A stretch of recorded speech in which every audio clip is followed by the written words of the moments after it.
আমি হাবিবুল্লাহ জানিয়ে দিলাম, ও বাবারা বাবারা, তোমরা হারাম মাল ভক্ষণ করিবে না, তোমরা হারাম মাল থেকে বিরত থাকিবে। ওই সমাজে আজ বাবা দেখা যায় মুসলমানের ঘরে ঘরে হারাম কাজ, আজ মুসলমানের ঘরে ঘরে হারাম কাজ, আজ মুসলমানের ঘরে ঘরে বাবা জিয়ার আড্ডা, আজ মুসলমানের ঘরে ঘরে দেখা যায় আজ মদের আড্ডা, আজ মুসলমানের ঘরে ঘরে দেখা যায় বাবা সুদের আড্ডা। ও মুসলমান, ও মুসলমান ভাই বাবা জীবনেরা, আল্লাহর নবী দিন দুনিয়ার বাদশা হাবিবুল্লাহ নবী মুহাম্মদুর রাসূলুল্লাহ সাল্লাল্লাহু আলাইহি ওয়াসাল্লাম নবী আমার সাহাবাদেরকে বললেন, ও বাবা সাহাবারা, তোমরা চলে যাও চলে যাও। আল্লাহ নবী সাহাবে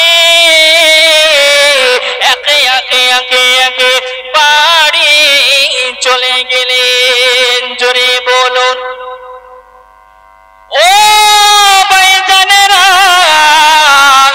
আমার সোনার মানিকেরা, আল্লাহ নবী সাহাবে এক দুই করে যেন সমস্ত সাহাবা বাড়ি যেন চলে গেলেন। আল্লাহ নবী সাহাবা আর যেন সমস্ত সাহাবীরা চলে যায়। আল্লাহ নবী আমার গুটি গুটি পায়ে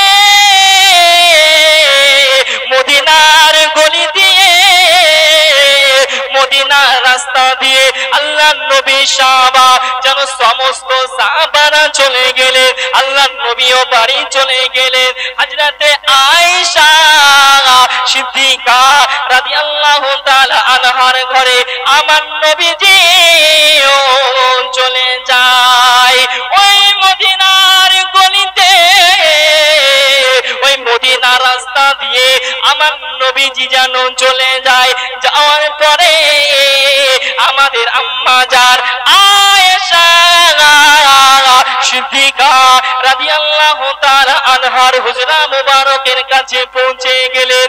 ওই সমাধে আল্লাহ নবী আমার বাবা একবার সালাম দিয়ে দিলেন। জোরে বলুন ওই সমাধে আল্লাহ নবী সালাম দিলেন। ও বিবি আয়েশা একবার সালাম দিলেন, কোন রিপ্লাই আসিলেন না।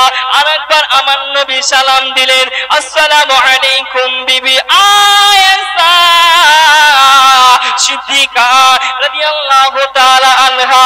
ওই সমাধে বাবা কোন সালামের উত্তর আসে না। আল্লাহ নবী বাবা তথাপিও আর একবার সালাম দিলেন। বাবা তিনবার সালাম দিলেন। আমাদের আম্মা জান আয়েশা সিদ্দিকা রাদিয়াল্লাহু তাআলা আনহা বাবা সালামের কোনো উত্তর